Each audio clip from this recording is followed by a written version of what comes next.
সাহিত্যবিতান আগত online class কোচিংয়ের মাইটের student সকল, চলো আমরা প্রতিদিনের মতো আজকেও ব্যাকরণের যে পার্টটি নিয়ে কথা বলছি সে বিষয়ে রাইট ডাউন লিখবে। প্রথমে আমরা করণকারক নিয়ে কথা বলছি আর কি। কর্তৃকর্ম নিয়ে আমরা অল্প বিস্তর আলোচনা রেখেছিলাম।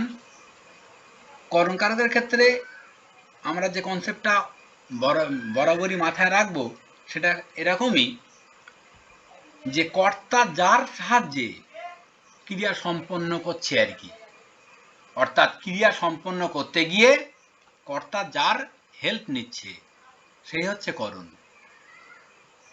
অর্থাৎ করণকারকের ক্ষেত্রে যেটা বেসিক কনসেপ্ট আমরা মাথায় রাখবো, অলওয়েজ একটা হেল্পিং হ্যান্ড কাজ করবে।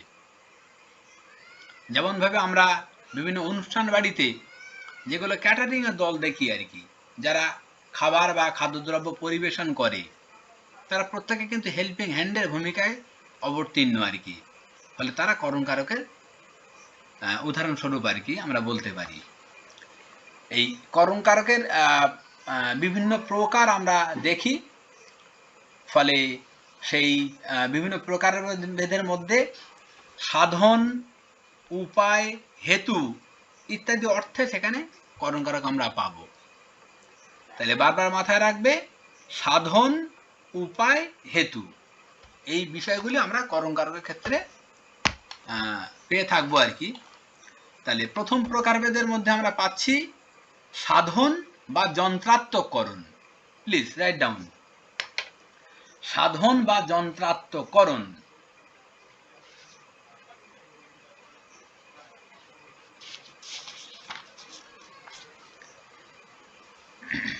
তাহলে সাধন বা যন্ত্রাত্মকরণ এখানে মূলত যে বিষয়টা থাকবে সেটা হচ্ছে এই যে বাহ্য ইন্দ্রিয় গ্রাহ্য বস্তু, এটা বারবার মাথায় রাখবো আমরা, যে বাহ্য ইন্দ্রিয় গ্রাহ্য বস্তু যদি ক্রিয়া সাধনের করণ বা উপায় হয়, তাহলে আমরা কি এখানে মাথায় রাখবো যে বাহ্য ইন্দ্রিয় গ্রাহ্য বস্তু, অর্থাৎ আমাদের চোখে সেটা ধরা পড়বে এবং সেই চোখে ধরা পড়া বস্তু দিয়ে যদি ক্রিয়াটা সাধন হয় বা ক্রিয়া সাধনের করণ বা সেটা উপায় হয়, তবে সেখানে কিন্তু সাধনকরণ বা যন্ত্রাত্মকরণ হবে। বিষয়টা কিরকম, একটা এক্সাম্পল লিখি আমরা। কুঠারে কাঠ কাটি, তাহলে লিখছি কি আমরা, কুঠারে কাঠ কাটি। এখানে দেখো এই কুঠার, এটা কিন্তু অবশ্যই একটা বাহ্য ইন্দ্রিয় গ্রাহ্য বস্তু, যার দ্বারা কি হচ্ছে ক্রিয়া সম্পন্ন হচ্ছে আর কি। অর্থাৎ কাঠ কাটা এই যে কর্মটা বা এই ক্রিয়াটি সম্পন্ন হচ্ছে কিন্তু কুঠারের দ্বারা। তাই এখানে কিন্তু এই বাহ্য ইন্দ্রিয় গ্রাহ্য বস্তু হচ্ছে কুঠার, আর এই কুঠারই হচ্ছে এখানে ক্রিয়া সাধনের করণ বা উপায়, তাই এটি সাধন বা যন্ত্রাত্মকরণ। ওকে, নেক্সট উদাহরণ আরেকটা লিখি আমরা আরেকটু পরিষ্কার হয়ে নেওয়ার জন্য। ঘিয়ে ঘিয়ে ভাজা হয় লুচি, ঘিয়ে ভাজা হয় লুচি।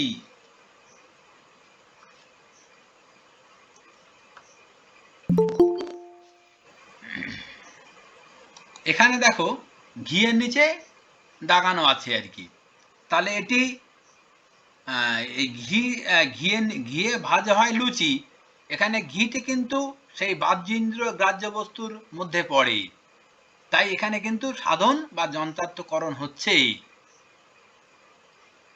বোঝা গেল? পল্লবী, ক্লিয়ার হতে পেরেছে কিনা একটু প্লিজ জানাও। হ্যাঁ স্যার, ক্লিয়ারই আছে, এটা আগের দিন হয়ে গেছিল এগুলো। আচ্ছা আচ্ছা, তাহলে তো পরিষ্কার আর কি। হুম, হুম। যারা নূতন তাদের ক্ষেত্রে একটু প্রবলেম হতে পারে। ডিভাইস হয়ে যাচ্ছে। আচ্ছা, কারোর কোথাও প্রবলেম থাকলে প্লিজ একটু কমেন্ট করবে। আচ্ছা, পরের আমরা পাঠে আসছি, সেটা হচ্ছে আপনার উপায়াত্তকরণ।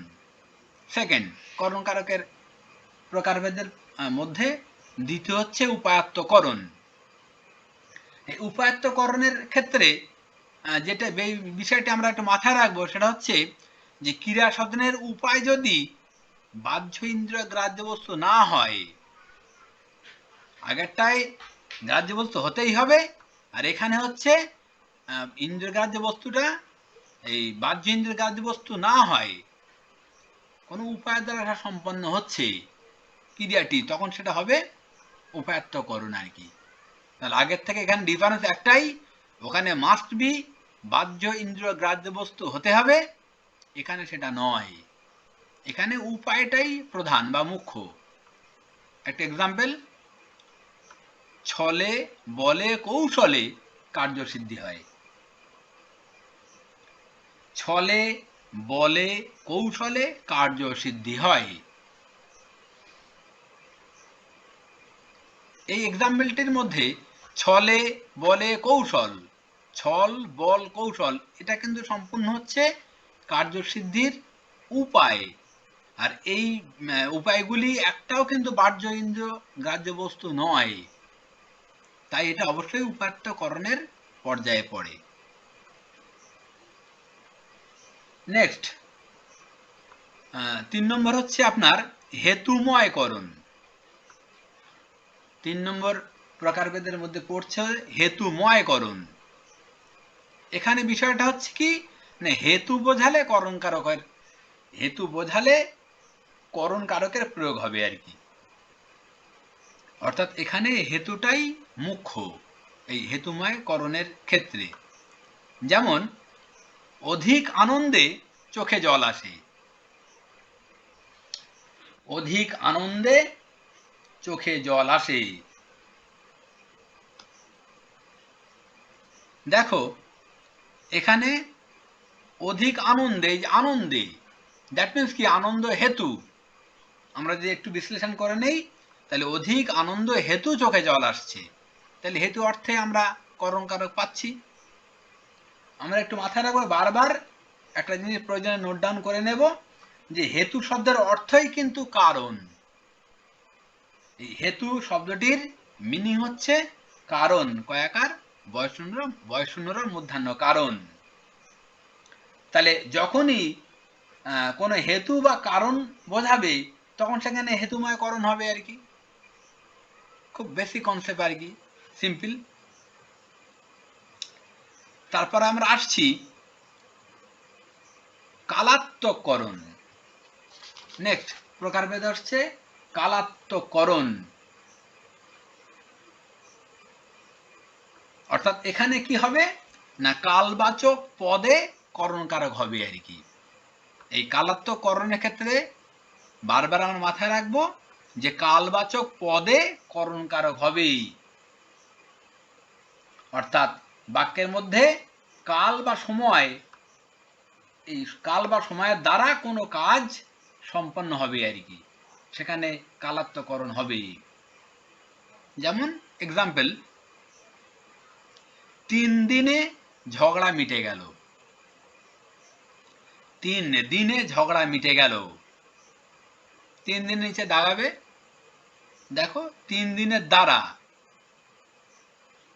এই অর্থে আমরা এখানে ব্যাখ্যা নিতে পারি। সেক্ষেত্রে কালাত্মকরণ হচ্ছে 3 দিনটি।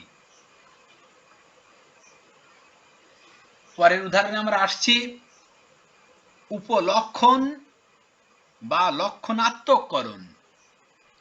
উপলক্ষণ বা লক্ষণাত্মককরণ, এখানে বিষয়টা খুব পরিষ্কার যে বারবার আমরা একটা জিনিস খেয়াল করব যে লক্ষণ বা চিহ্ন কিন্তু থাকবে।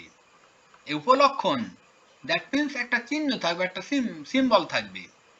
একটা লক্ষণ বা চিহ্ন বোঝাতে যদি করণকারকের প্রয়োগ হয় সেখানে অবশ্যই উপলক্ষণ বা লক্ষণাত্মকরণ হবে। যেমন পৈতায় বামুন চেনা যায়, তাহলে পৈতায় বামুন চেনা যায়, পৈতা নিচে আমরা দাগিয়ে রাখবো। সেক্ষেত্রে দেখো পৈতায় বামুন চেনা যায়, দ্যাট মিনস যদি পৈতা থাকে গলায় তাহলে আমরা তাকে বামুন বলেই শনাক্ত করব আর কি। তাহলে এটা আমরা লক্ষণ দেখেই অলরেডি বুঝতে পারছি। আমি বিগত ক্লাসেও বলেছিলাম সেই নজরুলের কবিতা আমরা বারবার পেয়েছি, টিকি আর দাড়ি, এই শব্দ দুটি বারবার সেখানে উল্লেখ পেয়েছি আমরা। অর্থাৎ এই শব্দ দুটির দ্বারা আমরা দুটো সম্প্রদায়কে চিনতে পাচ্ছি আর কি। অর্থাৎ সেখানে উপলক্ষণ বা লক্ষণ বা চিহ্নের একটা বিষয় চলে আসছে আর কি। তাহলে ওখানেও কিন্তু উপলক্ষণাত্মকরণের প্রয়োগ হচ্ছে।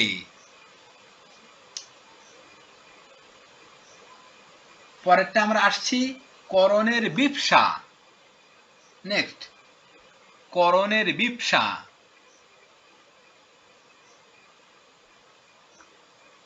অর্থাৎ বিপসা এই শব্দটার অর্থই হচ্ছে পুনরাবৃত্তি।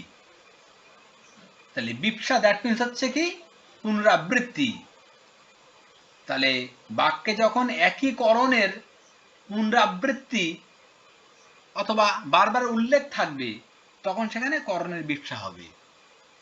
অর্থাৎ একই করণের যদি বারবার পুনরাবৃত্তি ঘটে বা বারবার উল্লেখ হয় সেখানে আমরা করণের বিপসা ধরে নেব আর কি। উদাহরণ একটা আমরা নিয়ে নেই। মুখে না বলে হাতে হাতে কাজটা করে ফেলো।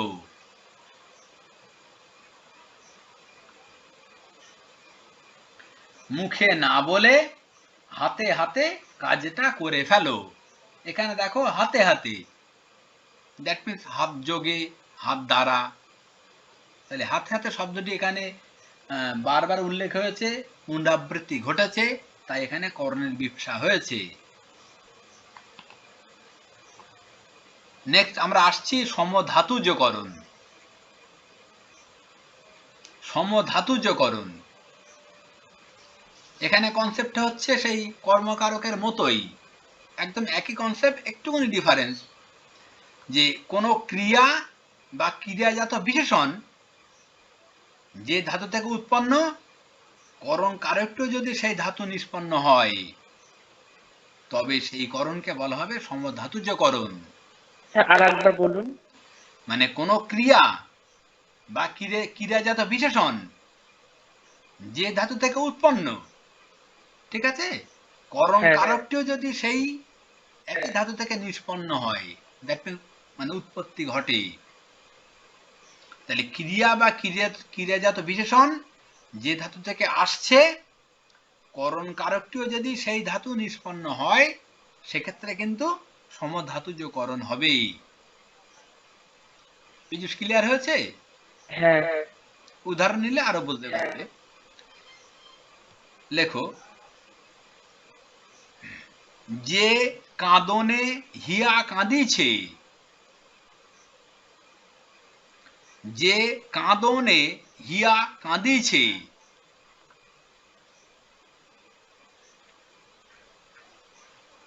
যে কাঁদনে হিয়া কাঁদিছে, কমা দিয়ে, যে বাঁধনে মোরে বাঁধিছে। যে কাঁদনে হিয়া কাঁদিছে, কমা দিয়ে, যে বাঁধনে মোরে বাঁধিছে। দেখো এখানে কাঁদনে বাঁধনে, কাঁদনে কাঁদিছে, বাঁধনে বাঁধিছে। তাহলে খুব পরিষ্কার হলো, ক্রিয়া বা ক্রিয়াত বিশেষণ যে ধাতু থেকে এসছে, করণ কারকটিও কি সেই ধাতু নিষ্পন্ন। কারণ এখানে কাঁদনের কাঁধ আর বাঁধনের বাঁধ। তাহলে ধাতুগুলো নিশ্চয়ই আমরা চিনতে পাচ্ছি আর কি। আমরা যখন এরপরে ব্যুৎপত্তি বা প্রত্যয় করব তখন ধাতু সম্পর্কে আরো বিস্তারিত আলোচনায় আসবো। ফলে ধাতু কি, কিভাবে চিনতে হয়, এই বিষয়গুলো নিয়ে আমি সবিস্তারে সেখানে আরো বলবো, ফলে বুঝতে সুবিধা হবে আর কি। তাহলে যে কাঁদনে হিয়া কাঁদিছে, যে বাঁধনে মোরে বাঁধিছে, এটা সমধাতুজকরণ। আমি সেটা বললাম, কারো যদি বুঝতে প্রবলেম থাকে আমাকে প্লিজ একটু জানাও যে এটা কিভাবে হলো বা কেন হলো। এনিওয়ান কোনো বক্তব্য থাকলে বলবে প্লিজ।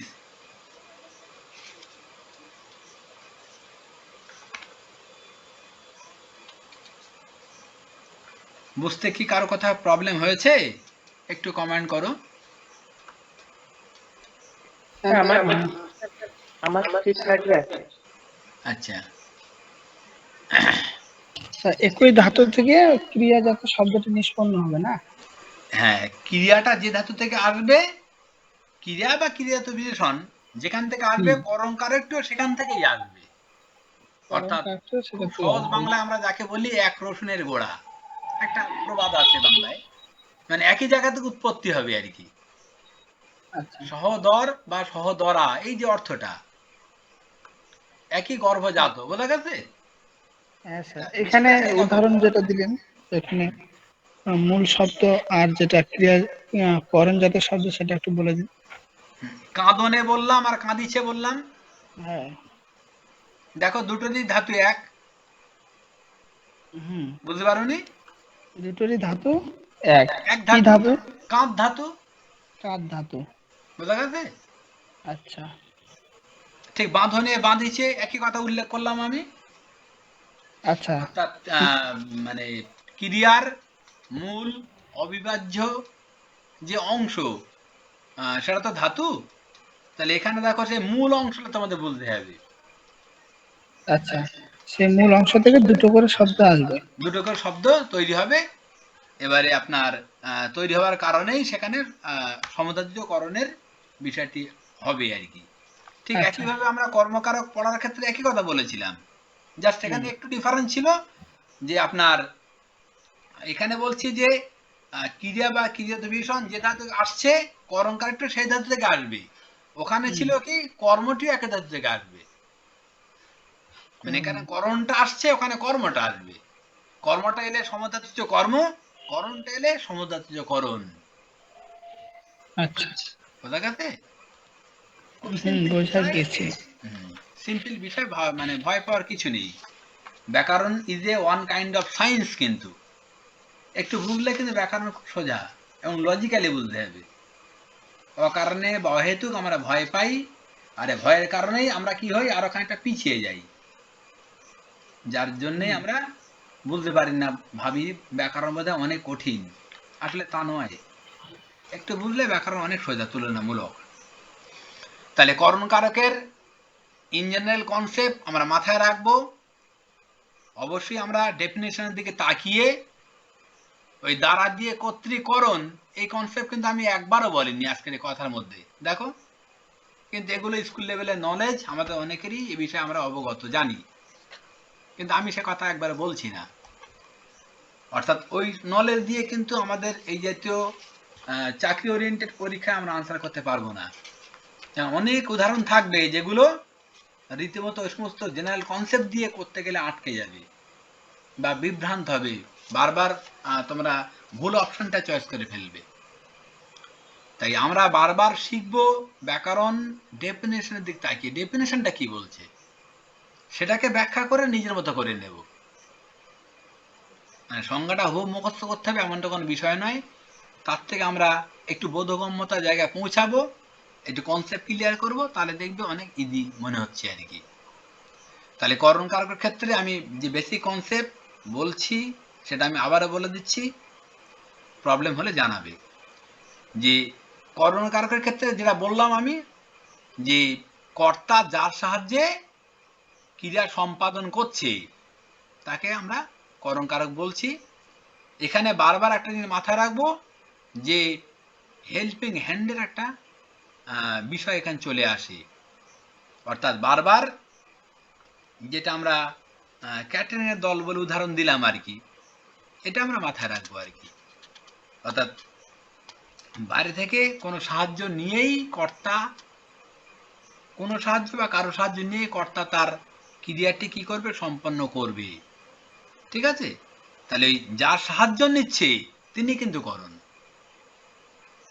যে করছে সে কর্তা, যাকে কেন্দ্র করে করছে সে কর্ম, আর যার সাহায্য নিয়ে করছে সে করণ।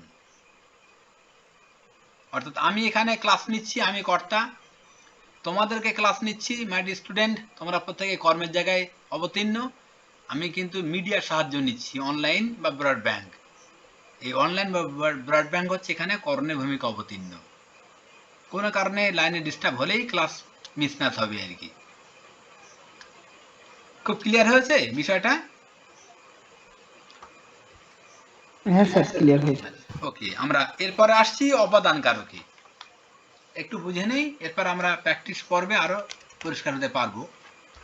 অপাদান কারক ক্ষেত্রে আমি এর আগেও জানিয়েছি যে ওই হইতে থেকে অপাদান ভুলে যাওয়া কথা, যেটা মাথায় রাখবে সেটা হচ্ছে এই যে অপাদান কারক মানেই সেখানে একটা ডিটাচমেন্ট, একটা বিচ্যুতি কাজ করবে, একটা ডিভোর্স, একটা দূরত্ব কাজ করবে।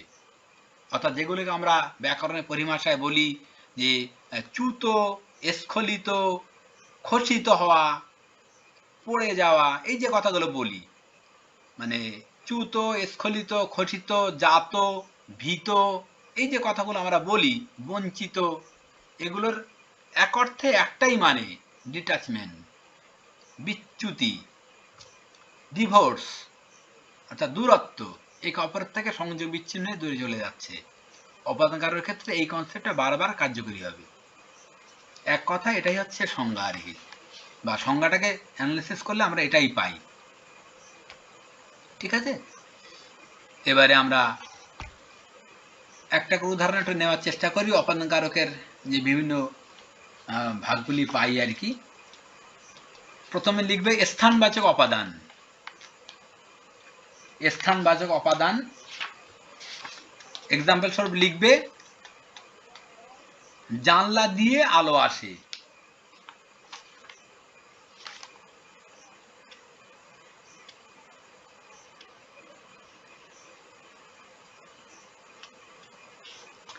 জানলা দিয়ে আলো আসে।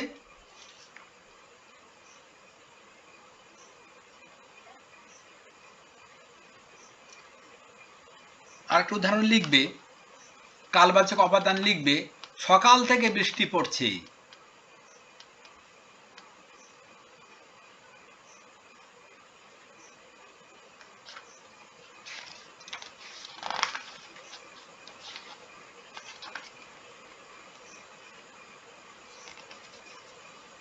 নেক্সট উদাহরণ লিখবে দূরত্ববাচক, কলকাতা হতে বর্ধমান অনেক দূরের পথ।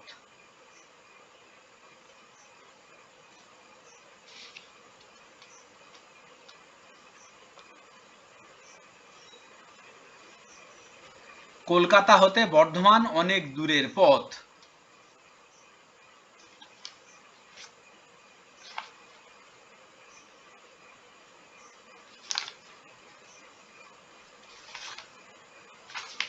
তারতম্যবাচক অপাদান। নেক্সট, রাম অপেক্ষা শ্যাম বড়।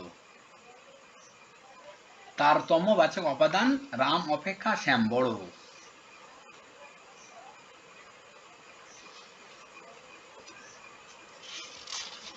যেগুলো উল্লেখযোগ্য সেগুলো নিয়ে একটু আমরা আলোচনায় আসলাম। বলো এনিওয়ান অপাদান কারক নিয়ে যেটুকু বললাম এখানে প্রবলেম কার কোথায় আছে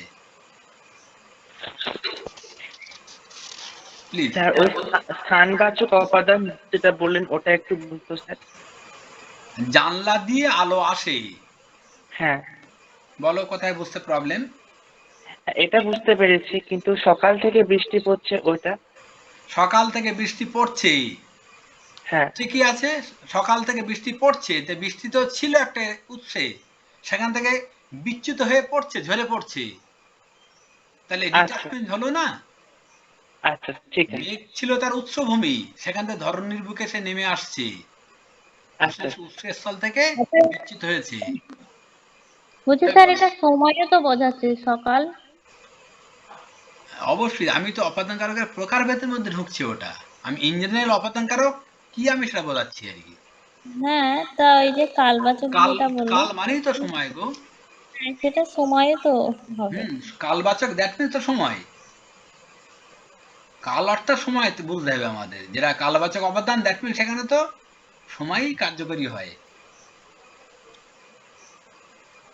অর্থাৎ এখানে সময়টা আছে বলেই কালবাচক হচ্ছে, ওখানে জানলায় স্থানটা আছে বলেই কি স্থানবাচক হচ্ছে, কলকাতা প্লেস আছে বলে দূরত্ববাচক হচ্ছে, বোঝা গেল।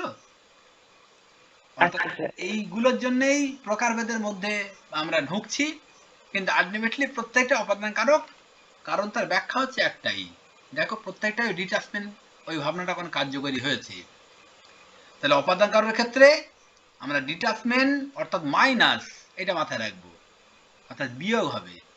ঠিক এর অপোজিট হচ্ছে অধিকরণ কারক। অপাদান কারকে যদি ডিটাচমেন্ট হয় তাহলে অধিকরণ কারক হবে রিকনসিলেশন অর্থাৎ পুনর্মিলন অর্থাৎ সংযোগ বা প্লাস। অপাদান কারকে মাইনাস, অধিকরণে প্লাস, একটায় বিয়োগ হবে আর একটায় যোগ হবে। ঠিক আছে, সেই যোগটাকে আমরা কি বলি, যে ক্রিয়ার আধারকে অধিকরণ বলে। এই যে আমরা কনসেপ্টটা পড়ি বা এই যে আমরা সংজ্ঞাটাকে বারবার পড়ি আর কি, সেখানে দেখো একটাই জিনিস কি, সেটা যে আপনার সংযোগ বা যোগ হচ্ছে।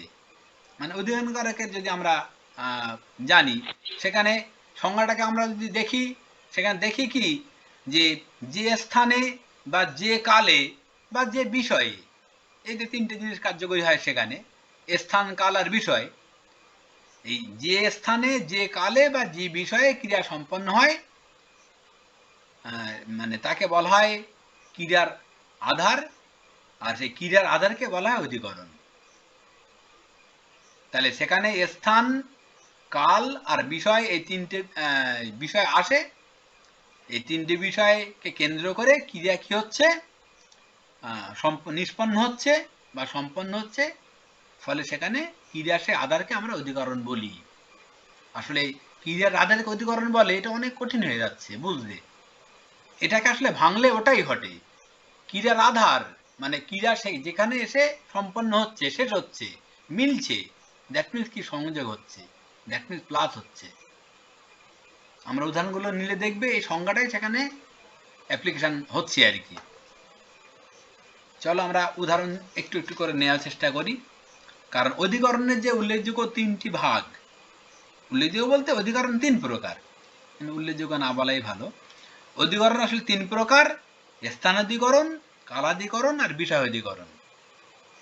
তাহলে স্থানাধিকরণের ক্ষেত্রে আপনার তার আবার তিনটে ভাগ পাবো। অনেকগুলোই আপনার ছোট ছোট সিমটমের কারণে ডিফারেন্সটা হয়ে যায়। তা আমরা ইন জেনারেলটা বুঝে নেই, এর ভিতরে যাওয়ার প্রয়োজন নেই, কারণ ওই অর্থে কোশ্চেন হয় না আর কি। তাহলে মোটামুটি আমরা স্থানাধিকরণ, কালাধিকরণ আর বিষয়াধিকরণ এই তিনটে কনসেপ্ট মাথায় রাখি।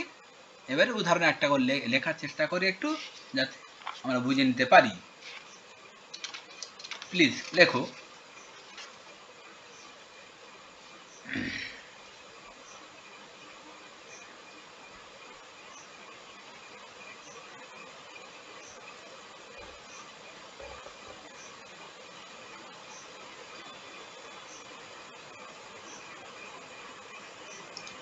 সমুদ্রের জলে লবণ আছে। উদাহরণ: সমুদ্রের জলে লবণ আছে।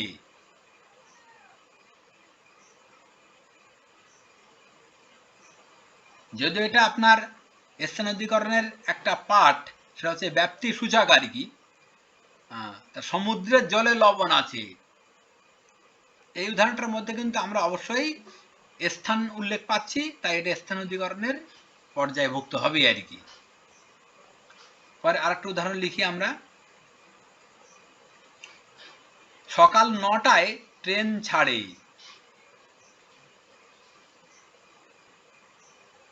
সকাল 9টায় ট্রেন ছাড়ে।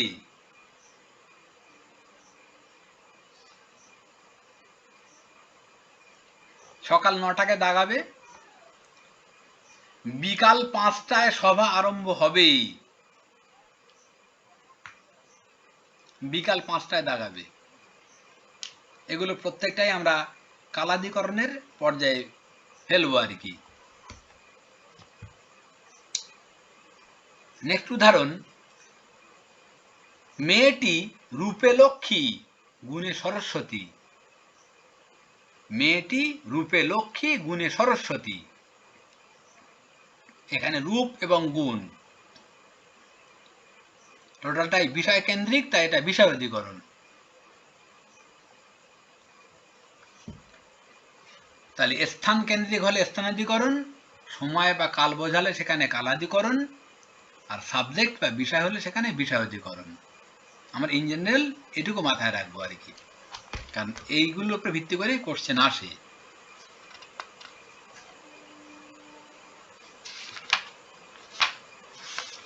আচ্ছা, নেক্সট কারকে আমরা আসছি, সেটা হচ্ছে আপনার নিমিত্ত কারক।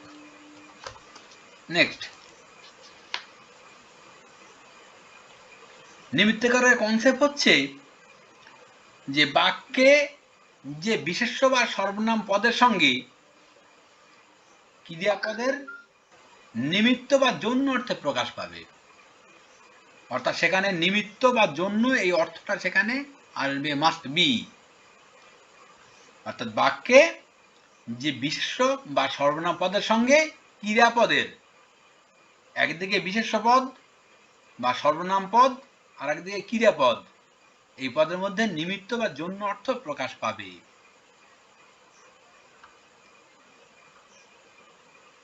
তাহলে বাক্যে যে বিশেষ্য বা সর্বনাম পদের সঙ্গে ক্রিয়াপদের নিমিত্ত বা জন্য অর্থ প্রকাশ পাবে, সেখানে নিমিত্তকারক হবে। অর্থাৎ এখানে জন্য, নিমিত্ত, উদ্দেশ্য, এই যে কনসেপ্টগুলি এখানে কার্যকরী হবে আর কি। সেক্ষেত্রে নিমিত্তকারকের পর্যায়ে পড়বে। উদাহরণ আমরা নেওয়ার চেষ্টা করি।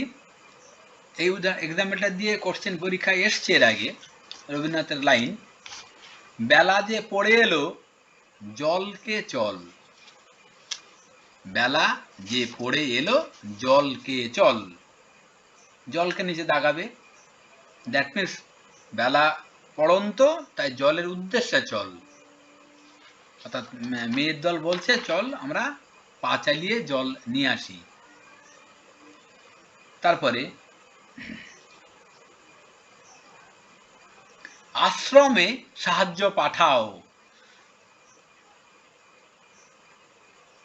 আশ্রমে সাহায্য পাঠাও, এখানে আশ্রম।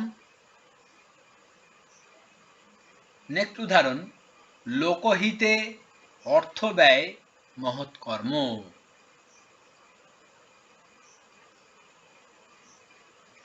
লোকহিতে অর্থ ব্যয় মহৎ কর্ম।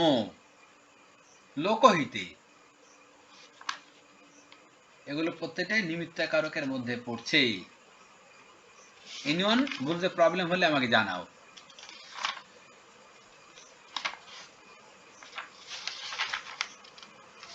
তাহলে কর্তৃকর্মকরণ, অপাদান অধিকরণ। স্যার অধিকরণটা একবার আমাকে একবার বলবেন। অধিকরণটা আবার একবার বলবো।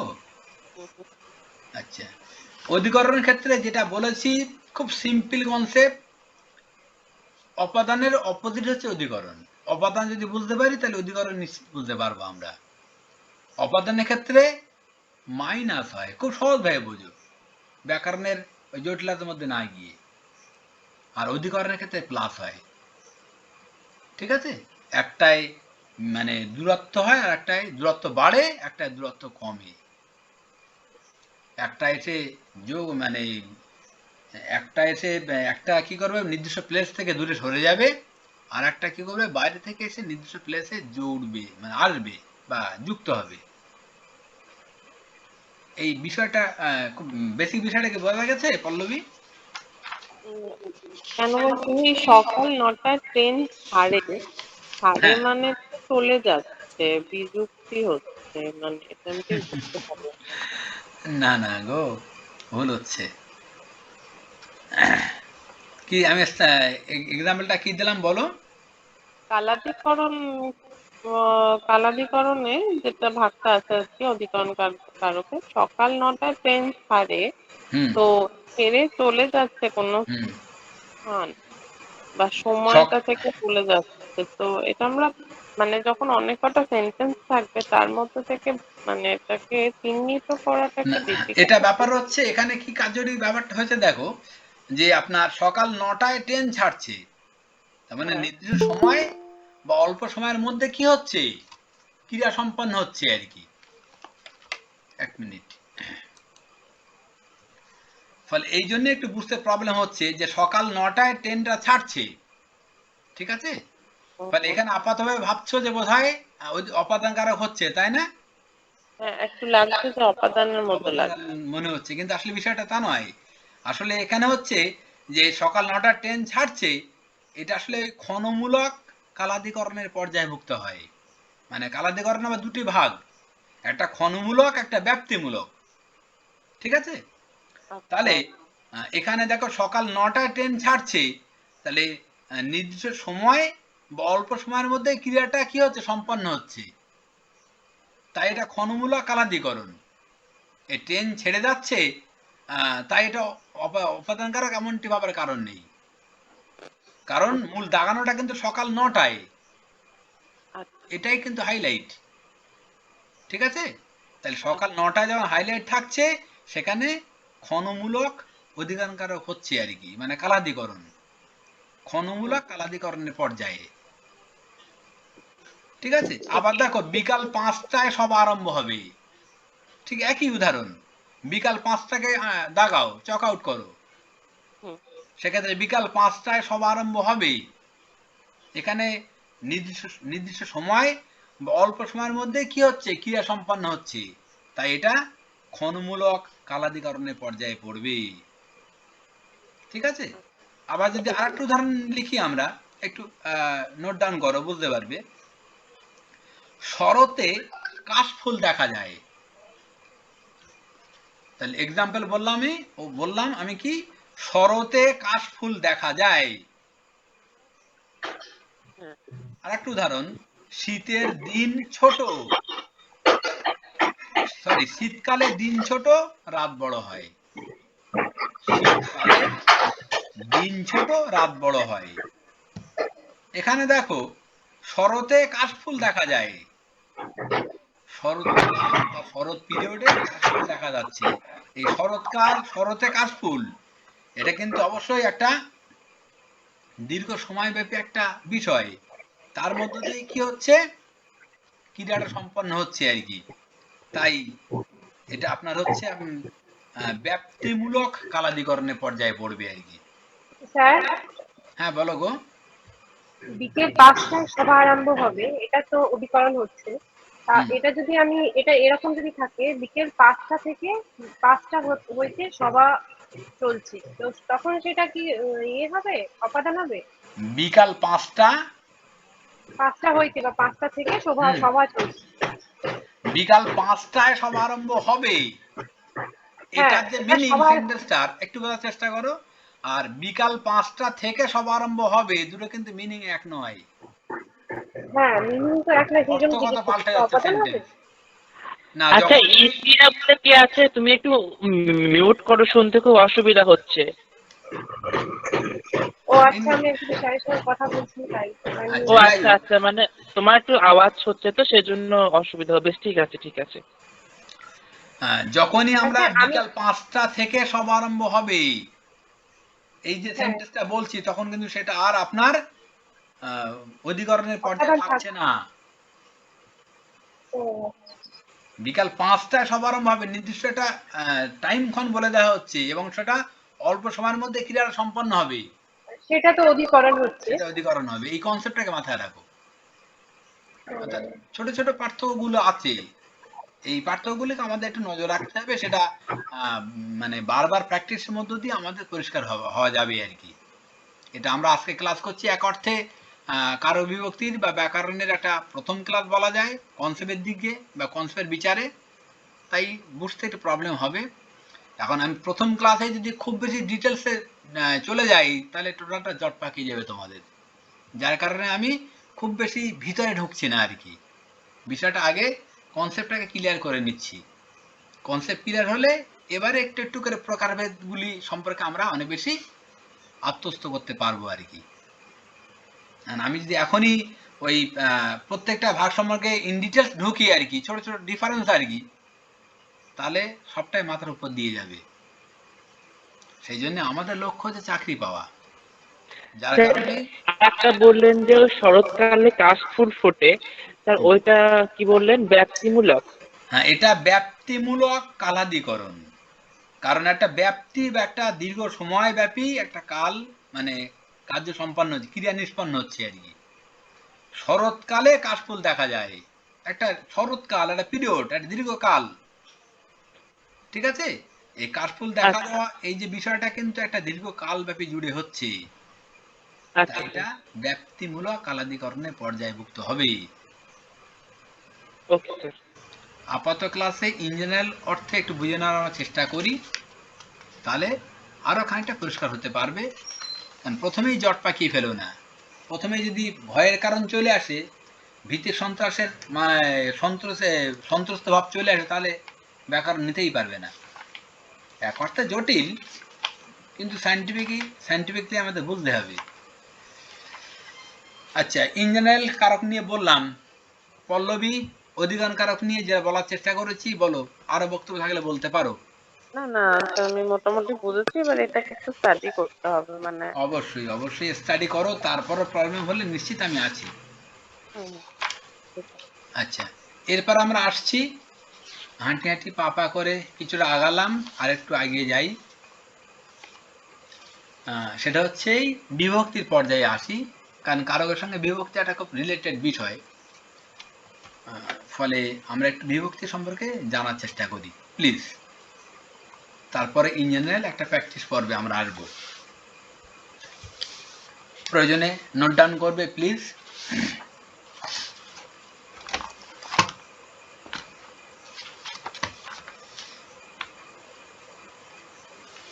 প্রথমে আমরা বিভক্তি, এই যে শব্দটি, আমরা ব্যুৎপত্তি বা প্রত্যয় জেনে নেই। কারণ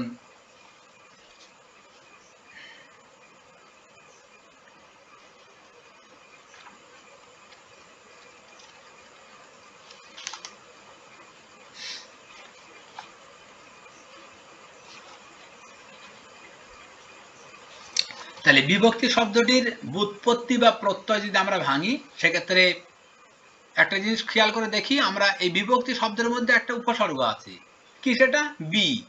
তাহলে প্রথমে বিটাকে আমরা আলাদা করে নেই। তাহলে বি পূর্বক, দ্যাট মিনস ছোট একটা হাইপেন। এই ছোট্ট হাইপেনটাকে বা স্পেসটাকে আমরা ব্যাকরণের পরিভাষায় পূর্বক বলি। তাহলে বি পূর্বক, তাহলে বিভক্তির মধ্যে বিটাকে বাদ দিয়ে দিলে থাকছে ভজ, এই ভক্তি থাকছে, ভক্তি থাকছে। ভক্তি শব্দটার মূল ধাতু হচ্ছে ভজ ধাতু, ভ দুকে যায় হসন্ত। তাহলে বি পূর্বক ধাতু ভজ, ধাতু চিহ্ন মাস্ট দেবে কিন্তু, অর্থাৎ একটা টিক চিহ্ন দেবে। বি পূর্বক ধাতু ভজ প্লাস 3 কয়তায় হস্যিকার দন্তনায় হসন্ত, 3 বা তি তয়সী তি। সংস্কৃতে আমরা 3 বলছি, কয়তায় হস্যিকার দন্তনায় হসন্ত, বাংলায় বলছি তয়সী তি বলছি। তাহলে বিভক্তি শব্দটির ব্যুৎপত্তি বা প্রত্যয় করলে আমরা পাই বি পূর্বক ধাতু ভজ প্লাস 3 বা তি ইকাল টু বিভক্তি। এই বিভক্তি কথাটির অর্থ হচ্ছে ভাগ করা বা বিভাজন করা। তাহলে বিভক্তি কথাটির মিনিং পাচ্ছি আমরা কি জানো? ভাগ করা বা বিভাজন করা।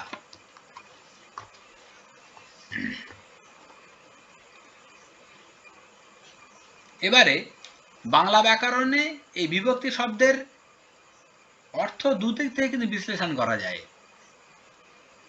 অর্থাৎ বিভক্তি শব্দের অর্থ আমরা ব্যাকরণগত দিকে বিচারে দুভাবে আমরা বিশ্লেষণ করতে পারি। একটা হচ্ছে এই ব্যুৎপত্তি বা প্রকৃতিগত অর্থে, প্রকৃতি প্রত্যয়গত অর্থে, আর দ্বিতীয়টা হচ্ছে প্রয়োগগত অর্থে। তাহলে আমরা প্রথমে যেটা বললাম যে বিভক্তি কথাটির অর্থ হচ্ছে আপনার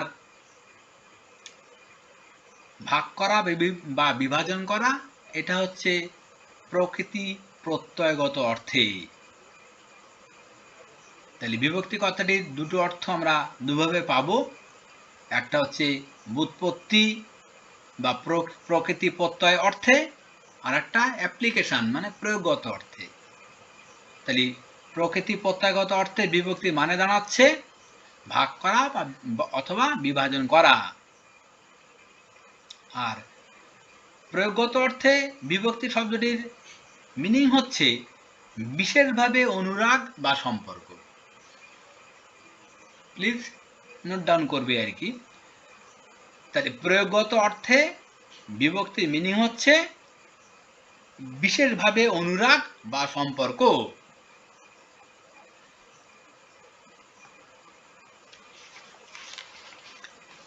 এবার আমরা একটু আসবো যে বিভক্তি কি আসলে। তাহলে বিভক্তির সংজ্ঞাটা হচ্ছে এরকমই যে আপনার বাংলা ভাষায় বিভক্তি হচ্ছে সেই ধ্বনি বা ধ্বনি সমষ্টি, লিখিত বর্ণ বা বর্ণ সমষ্টি, যে কি করে শব্দ বা ধাতুর সঙ্গে যুক্ত হয়ে শব্দ বা ধাতুকে পদে পরিণত করে করে কি করে বাক্যে ব্যবহারে ছাড়পত্র দেয় এবং ক্রিয়াপদের সঙ্গে অন্যান্য পদের সম্পর্ক বা কারক সম্পর্ক নির্ণয় করে। তাহলে স্যার আর সংজ্ঞার একটা দিকে আমি আবারও বলছি, বুঝে নেওয়ার চেষ্টা করো যে বিভক্তি হচ্ছে, বাংলা ভাষায় বিভক্তি হচ্ছে সেই ধ্বনি বা ধ্বনি সমষ্টি। বাংলা ভাষায় বিভক্তি হচ্ছে সেই ধ্বনি বা ধ্বনি সমষ্টি, লিখিত বর্ণ বা বর্ণ সমষ্টি, দুভাবে বলতে পারি আমরা। ধ্বনি বা ধ্বনিটাকে লিখলে আমরা আপনার বর্ণ পাচ্ছি, তাহলে ধ্বনি বা ধ্বনি সমষ্টি কিংবা লিখিত বর্ণ বা বর্ণ সমষ্টি, এদের কাজ কি শব্দ বা ধাতুর সঙ্গে যুক্ত হচ্ছে হয়ে শব্দ বা ধাতুকে পদে পরিণত করছে করে বাক্যে ব্যবহারের ছাড়পত্র দিচ্ছে, আর ক্রিয়াপদের সঙ্গে অন্যান্য পদের সম্পর্ক বা কারক সম্পর্ককে নির্ণয় করছে। আবারও বলছি, মাই ডিয়ার স্টুডেন্ট, প্রবলেম থাকলে জানাও, বুঝতে কোথাও প্রবলেম থাকলে। যে বিভক্তি হচ্ছে, বাংলা ভাষায় বিভক্তি হচ্ছে সেই ধ্বনি বা ধ্বনি সমষ্টি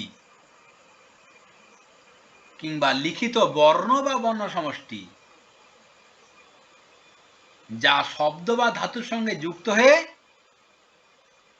শব্দ বা ধাতুকে পদে পরিণত করে করে বাক্যে ব্যবহারে ছাড়পত্র দেয়।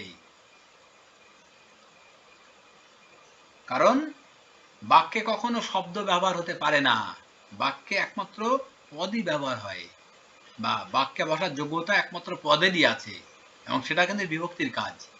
বিভক্তি সেই কাজটি সম্পন্ন করছে, যদিও প্রত্যয় করে আমরা, মানে সেখানে পরে আমরা বিভক্তির সঙ্গে প্রত্যয়ের সূক্ষ্ম ডিফারেন্স কি সেটা জেনে নেব প্রত্যয় পড়ার পাঠে গিয়ে। তাহলে এবং পদে পরিণত করছে, আর কি করছে ক্রিয়াপদের সঙ্গে অন্যান্য পদের যে সম্পর্ক বা কারক সম্পর্ক সেটা নির্ণয় করে আর কি, এটা বিভক্তির কাজ। এই বিভক্তি হচ্ছে দুই প্রকার, একটা হচ্ছে শব্দ বিভক্তি আর একটা ধাতু বিভক্তি। এটা আমরা বাই দ্য ওয়ে মাথায় রাখবো আর কি। প্রয়োজনে যদি বুঝতে কারো প্রবলেম হয় একটা গাণিতিকভাবে একটু লিখে রাখতে পারো, যেটা সহজে সংজ্ঞাটাকে মাথায় রাখার জন্যে। সেটা এরকমই লিখতে পারো যে প্রথমে লেখো শব্দ অবলিক ধাতু, শব্দ অবলিক ধাতু প্লাস চিহ্ন দিয়ে লিখবে ধ্বনি বা ধ্বনি সমষ্টি,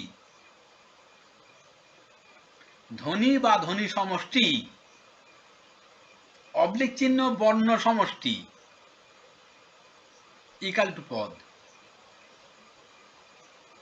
দেখো আবার বলছি, শব্দ অবলিক ধাতু প্লাস ধ্বনি বা ধ্বনি সমষ্টি অবলিক বর্ণ সমষ্টি ইকাল টু পদ। এখানে এবারে নিচে একটু আন্ডারলাইন করো, ধ্বনি বা ধ্বনি সমষ্টি অবলিক বর্ণ সমষ্টি, এইটুকু হচ্ছে আসলে বিভক্তি। তাহলে ধ্বনি থেকে বর্ণ সমষ্টি পর্যন্ত আন্ডারলাইন করবে, করে নিচে লিখে রাখবে বিভক্তি। তাহলে কোনগুলি বিভক্তি? ধ্বনি বা ধ্বনি সমষ্টি অবলিক বর্ণ সমষ্টি, এটা হচ্ছে বিভক্তি আর কি। তাহলে বাম দিকে রইল লেফট অর্থাৎ বাম দিকে রইল শব্দ বা ধাতু, ডান দিকে এক কথায় বিভক্তি, এই এতগুলো কথার মানে ধ্বনি বা ধ্বনি সমষ্টি বা বর্ণ সমষ্টি। তাহলে শব্দ বা ধাতুর সঙ্গে বিভক্তি যুক্ত হয়ে পদ তৈরি হচ্ছে। তাহলে বিভক্তি কি বা বিভক্তির কাজ কি আমরা নিশ্চিতভাবে অ্যাট এ গ্লান্স বুঝতে পারছি আর কি। এনিওয়ান বলো, প্রবলেম আছে কি এটুকু বুঝতে যে বিভক্তি আসলে কি?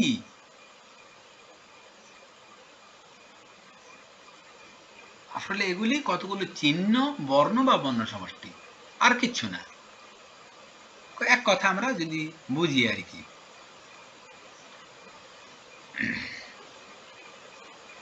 মানে বিভক্তি যেমন আমরা কারো প্রত্যেকে জেনেছি যে অ, কে, রে, এর, এগুলো প্রত্যেকটাই বিভক্তি আর কি। এবার এই বিভক্তি দুটি ভাগ বা দুটি প্রকার, একটা শব্দ বিভক্তি আর একটা ধাতু বিভক্তি। ঠিক আছে? এই সঙ্গে আমরা একটু যে সংজ্ঞাটা লিখলাম বা যেটা আমি মুখে বলার চেষ্টা করলাম তার মধ্যে আরেকটু পরিষ্কার হয়ে নেই তোমাদের সুবিধার্থে, যে বিভক্তির তাহলে বৈশিষ্ট্যগুলি কি। আমি সংজ্ঞার মধ্যেই বলেছি, সেটাকে আবার একটু পয়েন্ট ওয়াইজ বলে দেওয়ার চেষ্টা করছি যাতে তোমাদের আরেকটু বুঝতে সুবিধা হয়। তাহলে বিভক্তি কি সেটা নিয়ে বা বিভক্তির বৈশিষ্ট্য কি সেটা নিয়ে আমি একটু বলার চেষ্টা করছি, পয়েন্ট ওয়াইজ প্রয়োজনে লিখে নাও। এক দিয়ে লিখতে পারো, 1 নম্বর দিয়ে, যে বিভক্তি হলো ধ্বনি বা ধ্বনি সমষ্টি, কমা লিখিত বর্ণ বা বর্ণ সমষ্টি। অর্থাৎ এগুলো বিভক্তির বৈশিষ্ট্যের মধ্যেই পড়ে। সংজ্ঞাটাকে ভাঙলে আমরা এই বৈশিষ্ট্যগুলোই সেখানে দেখব। এক হচ্ছে বিভক্তি হলো ধ্বনি বা ধ্বনি সমষ্টি, কমা লিখিত বর্ণ বা বর্ণ সমষ্টি। 2 নম্বর দিয়ে লিখবে বৈশিষ্ট্য ধ্বনি বা ধ্বনি সমষ্টি হওয়ায়, মানে বিভক্তি কি আরো ডিপলি জানতে হবে, তাহলে প্রত্যয়ের সঙ্গে ডিফারেন্সটা বুঝতে পারবে। ধ্বনি বা ধ্বনি সমষ্টি হওয়ায় এর নিজস্ব অর্থ নেই,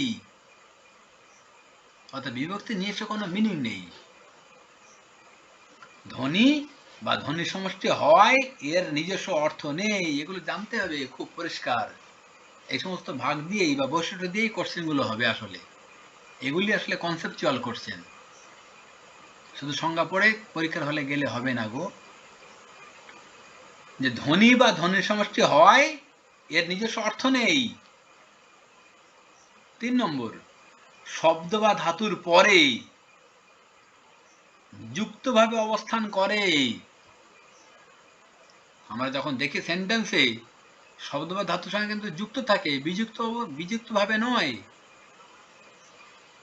তাহলে শব্দ বা ধাতুর পরে যুক্তভাবে অবস্থান করে। 4 নম্বর বৈশিষ্ট্য কি পাবো আমরা সংজ্ঞাটাকে ভাঙলে, যে শব্দ বা ধাতুকে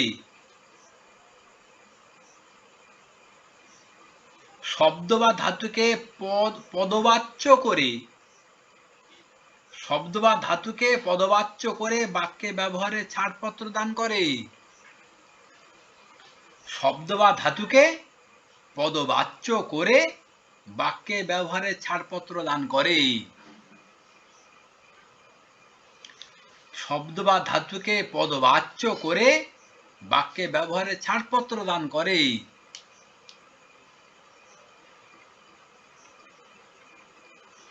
নেক্সট 5 নম্বর বৈশিষ্ট্য, ক্রিয়াপদের সঙ্গে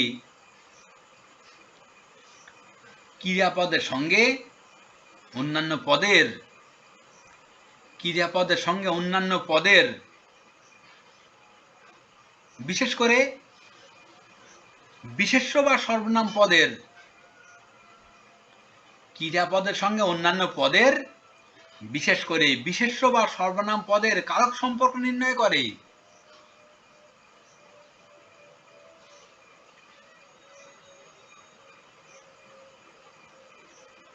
ক্রিয়াপদের সঙ্গে অন্যান্য পদের বিশেষ করে বিশেষ্য বা সর্বনাম পদের কারক সম্পর্ক নির্ণয় করে।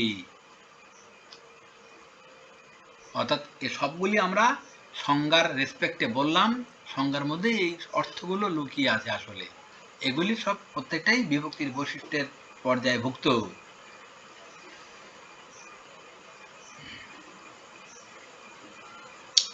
আমরা সংজ্ঞাটার দিকে যদি তাকাই আরেকটু আমরা দেখতে পাবো যে এই বৈশিষ্ট্য রিলেটেড বিষয় হচ্ছে বিভক্তির কাজ, যে বিভক্তি কি করে আসলে সেটা একটু লিখে নেই, একটু নোট ডাউন করি যে বিভক্তির কাজ কি, যাতে আমাদের বুঝতে আরেকটু মানে ভালো হয় বা সুবিধা হয়।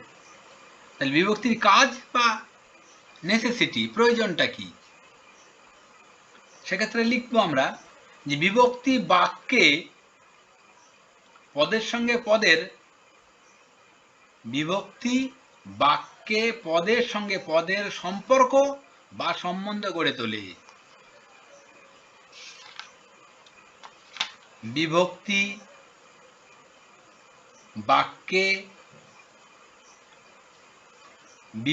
বাক্যে পদের সঙ্গে পদের সম্পর্ক বা সম্বন্ধ গড়ে তোলে। সেকেন্ড, 2 নম্বর, বাক্যে ক্রিয়াপদের সঙ্গে বিশেষ্য বা সর্বনাম পদের, বাক্যে ক্রিয়াপদের সঙ্গে বিশেষ্য বা সর্বনাম পদের কারক সম্পর্ক গড়ে তোলে। বাক্যে ক্রিয়াপদের সঙ্গে বিশেষ্য বা সর্বনাম পদের কারক সম্পর্ক গড়ে তোলে।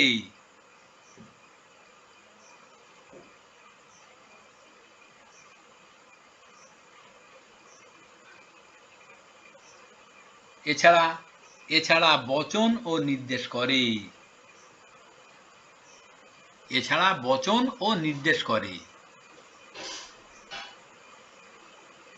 3 নম্বর, বাক্যে ক্রিয়াপদের কাল ও পুরুষ নির্দেশ করে। বাক্যে ক্রিয়াপদের কাল ও পুরুষ নির্দেশ করে।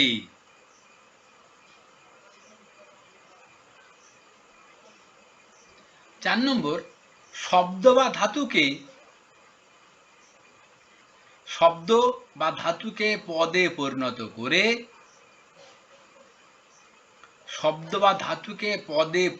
করে বাক্যে প্রয়োগের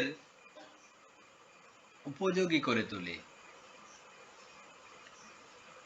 শব্দ বা ধাতুকে পদে পরিণত করে বাক্যে প্রয়োগের উপযোগী করে তোলে।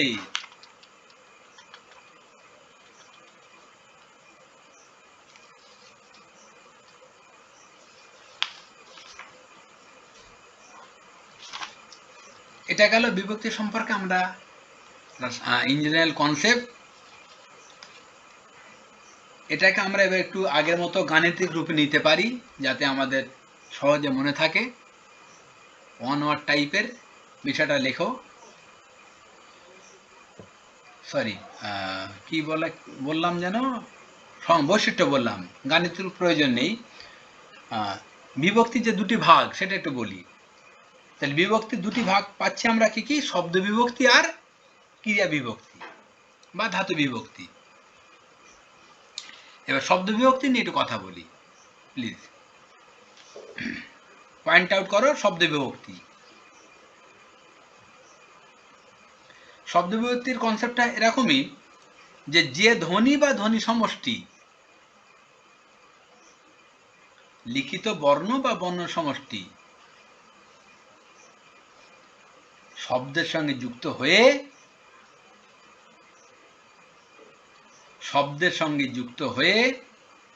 শব্দকে পদে পরিণত করে, স্যার আর একবার বলুন। যে ওই একই সংজ্ঞা, বিভক্তির কনসেপ্টটাই তাই, যে ধ্বনি বা ধ্বনি সমষ্টি লিখিত বর্ণ বা বর্ণ সমষ্টি শব্দের সঙ্গে যুক্ত হয়ে শব্দকে পদে পরিণত করে বাক্যে ব্যবহারের ছাড়পত্র দান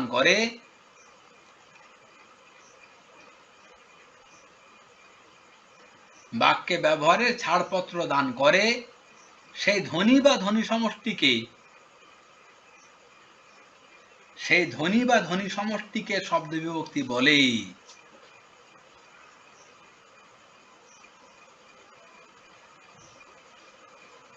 তাহলে যে ধ্বনি বা ধ্বনি সমষ্টি লিখিত বর্ণ বা বর্ণ সমষ্টি শব্দের সঙ্গে যুক্ত হয়ে, এটা একটু খেয়াল করবে।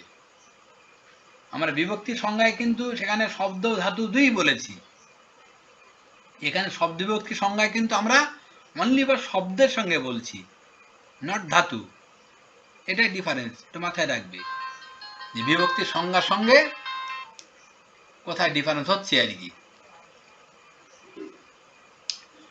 তাহলে শব্দের সঙ্গে যুক্ত হয়ে শব্দকে পদে পরিণত করে বাক্যে ব্যবহারে ছাড়পত্র দান করে,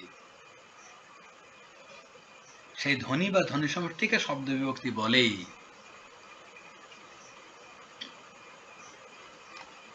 আমরা গাণিতিক রূপে নিতে পারি। দেখো, লেখো প্রথমে শব্দ, গাণিতিক রূপে লিখবে শব্দ প্লাস ধ্বনি বা ধ্বনি সমষ্টি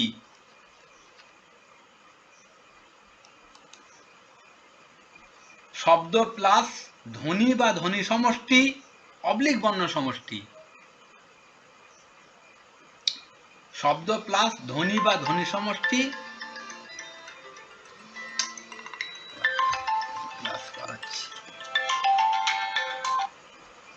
প্লিজ, আমি ইন ক্লাসে আছি, একটু বাদে কল করছি। আমি ক্লাস করছি, 10টা নাগাদ কথা বলছি। হ্যাঁ, ওকে ওকে, থ্যাংক ইউ।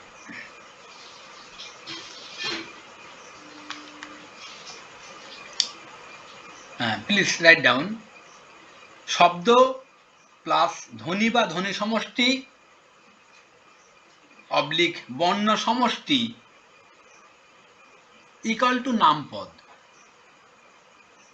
তাহলে শব্দ প্লাস ধ্বনি বা ধ্বনি সমষ্টি অবলিক বর্ণ সমষ্টি ইকুয়াল টু নামপদ। এখানে ওই ধ্বনি বা ধ্বনি সমষ্টি অবলিক বর্ণ সমষ্টি, এই এতটি হচ্ছে শব্দ বিভক্তি, এটাকে আন্ডারলাইন করো। ধ্বনি বা ধ্বনি সমষ্টি অবলিক বর্ণ সমষ্টি, এটা শব্দ বিভক্তির মধ্যে পড়ে। তাহলে একদিকে থাকছে, বাম দিকে থাকছে শব্দ, ডান দিকে থাকছে শব্দ বিভক্তি, এর দুটো যোগে তৈরি হয় নামপদ। ঠিক আছে?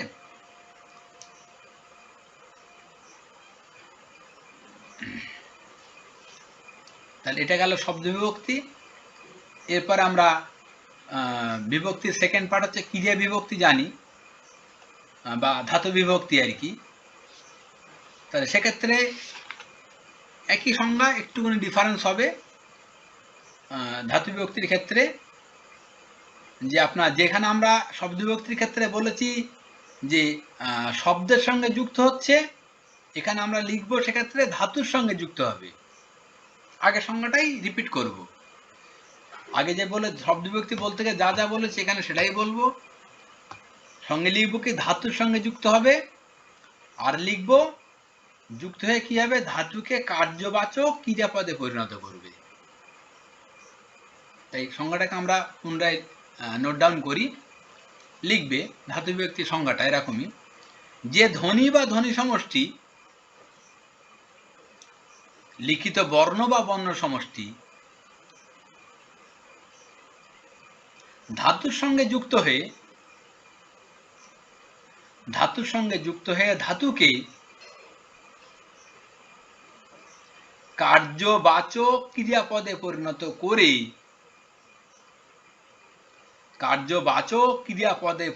করে বাক্যে ব্যবহারে ছাড়পত্র দান করে। কার্যবাচক ক্রিয়াপদে পরিণত করে বাক্যে ব্যবহারে ছাড়পত্র দান করে, সেই ধ্বনি বা ধ্বনি সমষ্টিকে ধাতু বিভক্তি বলে।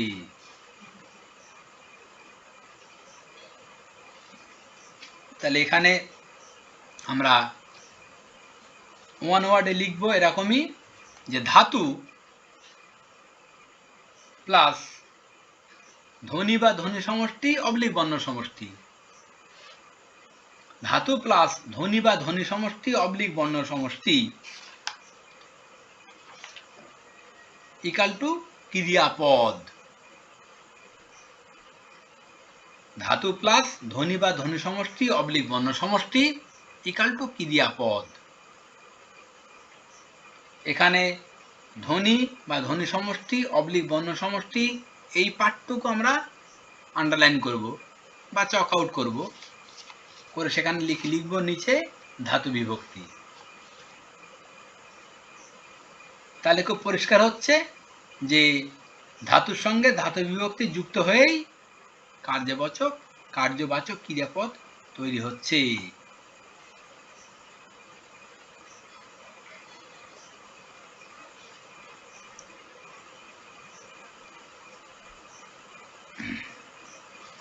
আচ্ছা, এরপরে আমরা আসবো হচ্ছে আপনার যে দুটি পাঠ একটু বলার প্রয়োজন, যেটা নিয়ে এর আগে বিতর্ক তৈরি হয়েছে। একটা হচ্ছে শূন্য বিভক্তি, একটা হচ্ছে তীর্য বিভক্তি। পরিষ্কার নির্দেশ কোথাও ওইভাবে এখানে পাওয়া গেল না, কিন্তু দুটো নিয়ে আলোচনা একটু আমাদের করতে হবে যে শূন্য বিভক্তিটা কি। শূন্য বিভক্তি হচ্ছে আপনার যেগুলো আমরা অবিভক্তি বলে চিনি বা জানি আর কি। শূন্য বিভক্তির কনসেপ্টটা এরকমই যে যে শব্দ বিভক্তি, এটা কিন্তু খেয়াল রাখতে হবে আমাদের, যে শব্দ বিভক্তি শব্দে যুক্ত হয়ে শব্দটিকে নাম পদে পরিণত করে বাক্যে ব্যবহারে ছাড়পত্র দান করে। তাহলে যে শব্দ বিভক্তি শব্দে যুক্ত হয়ে শব্দটিকে নাম পদে পরিণত করছে, করে বাক্যে ব্যবহারে ছাড়পত্র দিচ্ছে, অথচ নিজে কি অপ্রকাশিত থাকছে, তাকে শূন্য বিভক্তি বলছি আমরা।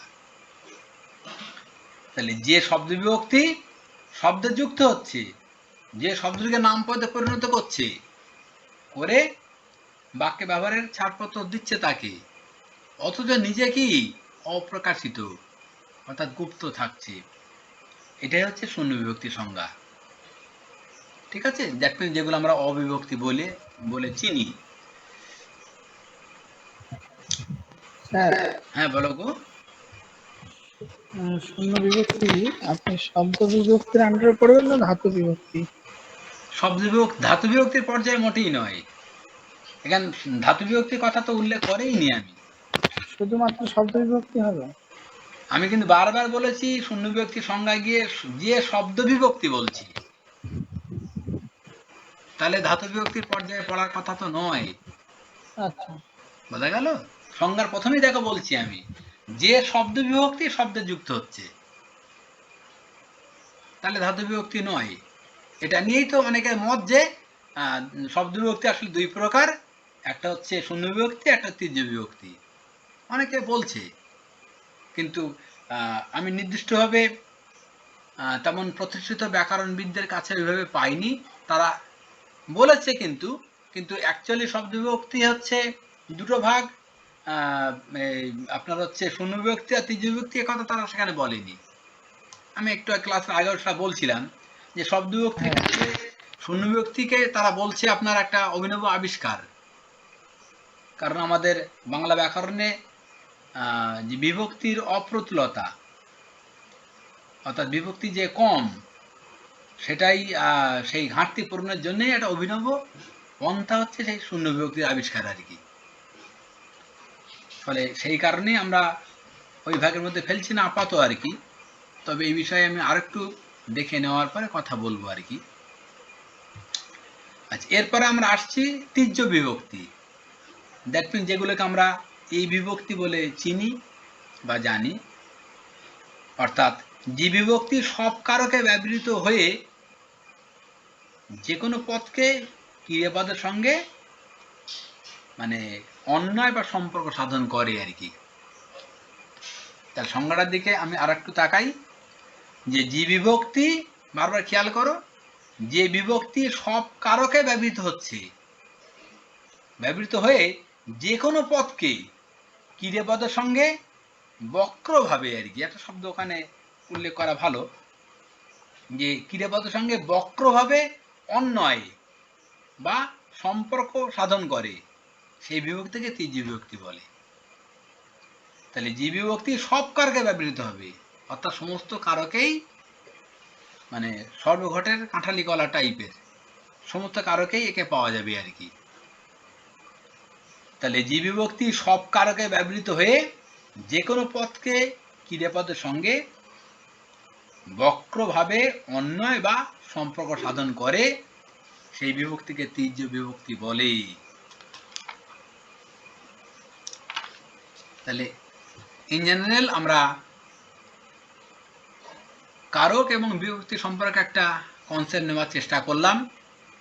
মাই ডিয়ার স্টুডেন্ট, যে আলোচনাটুকু রাখলাম এর মধ্যে আমি একটু এবারে প্র্যাকটিসে আসবো এবং আরও কতগুলো তথ্য কারক বিভক্তি ওরিয়েন্টেড আমরা নোট ডাউন করব এবং প্র্যাকটিসের মধ্য দিয়ে আমরা আরও বেশি পারফেক্টের জায়গায় পৌঁছাবো। তারপরেও কনসেপ্টের ক্ষেত্রে যেখানে যা প্রবলেম থাকবে অকভাটে জানাবে, চেষ্টা করব ট্রাই টু বেস্ট কনসেপ্টটাকে ক্লিয়ার করে দেওয়ার। ওকে, চলো প্লিজ রাইট ডাউন। আমরা কারক বিভক্তি সম্পর্কে আরও কতগুলো তথ্য একটু নোট ডাউন করে নিই প্লিজ।